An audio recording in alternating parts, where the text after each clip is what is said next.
If you're a park runner, you've definitely asked yourself this: where can I go to smash my PB? And on the flip side, where can I find a course that's just an absolutely brutal challenge? Well, today we're diving into the data to find the real answers. Let's get into it. It's the ultimate parkrun tourist question, isn't it? Are you chasing glory on a flat, fast track, or are you looking to really test yourself to see what you're made of on a monster of a course? They're two totally different goals, and we're about to find the courses that define each one. Now, you'd think finding the fastest or the hardest courses would be simple. You just look at the elevation, right? The flattest is the fastest, the hilliest is the hardest. Well, it's not that simple. The data tells a much more interesting and honestly a much more surprising story than that. So, how do we get a real, honest look at how tough a course is? There are basically two ways to do it. You've got the simple way, and then you've got the smart way. And the smart way tells us what's actually happening out there on a Saturday morning. Okay, so the simple method is just looking at ascent, how much you climb.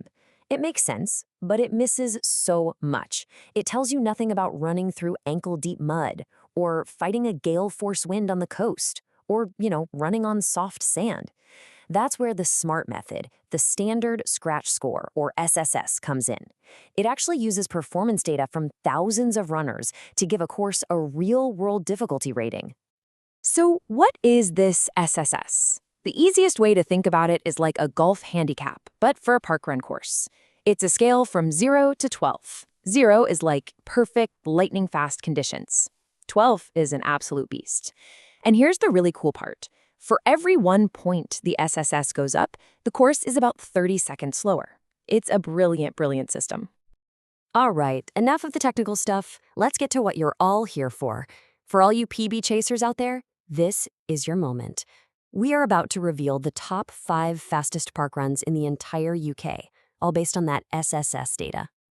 And here they are. Taking the #1 spot is Pegwell Bay, with a ridiculously low SSS of 0.8. That is seriously fast. Then we've got Walsall Arboretum at a nice round 1.0, and then a 3-way tie for third place at 1.2 between Battersea, Isabel Trail, and Bromley's winter course.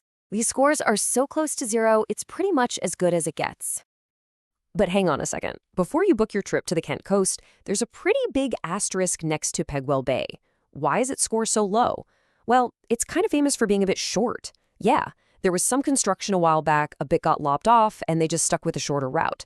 So while it's definitely fast, you might want to take that PB with a pinch of salt. So putting the short courses aside, what's the actual recipe for a fast parkrun? Well, there's a pretty clear formula. You want a flat profile, of course, but you also want wide tarmac paths so you're not getting stuck in traffic. Long, sweeping straights are key, no sharp turns to kill your rhythm. And a big one people forget, you want it to be sheltered from the wind. Okay, we've covered the speed demons. Now, let's head to the other end of the spectrum. It's time to talk about the monsters, the courses that are less about your time and more about just surviving. Let's find the hardest parkruns in the UK. Okay, if I said, picture the toughest parkrun, what comes to mind? Probably a huge, lung-busting mountain climb, right? Something with just a crazy amount of ascent. Well, get ready for a bit of a shock. Just look at these SSS scores. They're absolutely staggering. Windladder Forest hits a brutal 10.0. Durlston Country Park is 9.4, and the notorious Woolacombe Dunes is a 9.0. But way out in front by a country mile is Great Yarmouth North Beach with an SSS of 11.6. I mean, that is almost at the top of the scale. It's just off the charts hard. And here's the twist. The single hardest, most soul-crushing parkrun in the entire United Kingdom is almost completely flat. So what on earth is going on here? This is why SSS is so genius. Great Yarmouth isn't hard because of hills. It's hard because the entire 5K is on deep, soft, powdery sand. It's a nightmare. It just sucks the energy right out of your legs with every single step. On top of that, it's completely exposed to savage coastal winds. That's the perfect recipe for the UK's toughest run, and it proves the biggest challenge isn't always the biggest hill. So, we've seen the extremes, from the super quick, but maybe a bit short, to the brutally hard, but surprisingly flat. All this data really gives us a new way to think about what we're looking for in a challenge. It really makes you ask yourself, what's your personal goal? Is it all about getting the fastest time possible, even if there's an asterisk next to it? Or is hard for you about conquering hills, like at Windladder? Or is it about battling a crazy surface like the sand at Great Yarmouth? So what have we really learned today? Well, first, that the fastest course might not be the whole story, so you got to do your homework. Second, hard doesn't just mean hilly. Terrain can be a much bigger beast. Third, remember that lots of park runs have different routes for summer and winter, and their difficulty can change massively.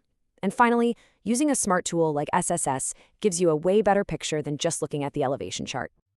So there you have it, the data-driven lowdown on the UK's fastest and hardest park runs. Now that you're armed with all this info, the only question is, which course are you going to conquer next?